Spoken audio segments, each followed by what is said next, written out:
In many ways, the Queen's death was a really positive thing for the BBC. Hi, it's me again. And yeah, I know it sounds bad what I just said, but in many ways it's been really positive for the BBC. The new Culture and Media Secretary, she says that she's now seen the BBC's worth because of the coverage of the funeral and the Queen's stuff. And that's her. She's the one who's going to start making decisions about the licence fee.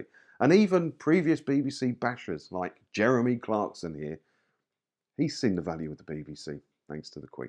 It was a positive thing for the BBC, really, wasn't it? So Jeremy Clarkson has gone after the BBC in a recent column, but has reiterated the broadcaster is worth saving. It may possibly be just because he'll go back to the BBC one day for a big paycheck. You never know. I can't see it though because Amazon pay him fortunes, don't they? But you've got to keep your options open, Jez and Jez. So you may as well defend the BBC in case you've got to go back one day. You never know. Jeremy Clarkson said that the BBC, despite its flaws, according to the Star, is worth saving. He cited the coverage of the Queen's death, which he described as pitch perfect, as reason to look after the public service broadcaster. Yeah, the BBC got a lot of positive press about their coverage of the Queen's death and the funeral and everything, didn't they? Which I was surprised at because they got loads of complaints about when her husband tapped out, didn't they? About the coverage. It was too much coverage, but it turns out people love the Queen more than him, which is not surprising, really, is it? But yeah, I personally thought there was probably a bit too much coverage. We have BBC News on in the office, and it was non-stop, wouldn't it? But then I'm not a big royalist. I don't mind them, but I'm not a big royalist. So maybe I'm slightly, on one side of the fence on that.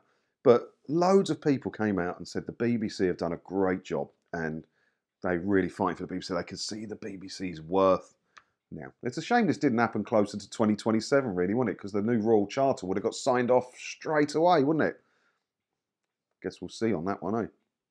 Jeremy said, when I worked there, I was told to take down a poster of Mrs. Thatcher because it was offensive. And once I was not allowed into the 5 Live studios because I was carrying a copy of The Spectator, which, said the producer, was an extremist publication.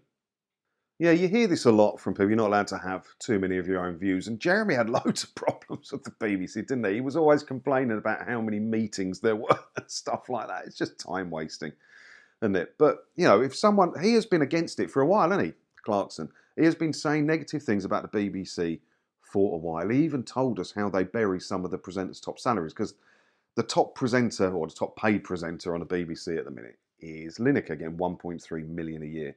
Next one down is Zoe Ball at just under $1 million. But he was saying that he never got paid by the BBC themselves. He got paid by BBC Studios, so no one knew how much he got paid. And that's how David Attenborough gets. You can't tell me David Attenborough earns less money a year from the BBC than Gary Lineker does, but it's not published because he gets paid by BBC Studios. So Jeremy did have a bit of an issue with the BBC, and the way he left the BBC and everything caused him to have an issue. And now he's defending the BBC as well. So yeah. It was a good thing for the BBC. Was it a good thing for the country? That's not the debate here. But the Queen's death and funeral was cracking for the BBC. What do you think about this then? Do you think the BBC got the coverage just right? And did it help you see the worth of our national broadcaster?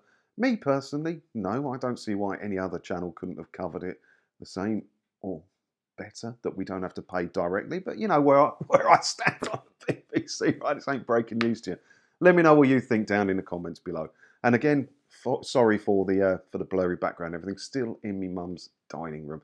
New place coming soon. I'll get my studio all set up. Everything's in storage and I just got my iPhone and a laptop, so struggling to make my videos. But normal service will resume shortly. But anyway, let me know what you think about this down in the comments below. And as always, thank you for watching, and don't forget to hit the subscribe button if you haven't already, because that way, hopefully, I'll see you in another video again soon, won't I? Ta-da!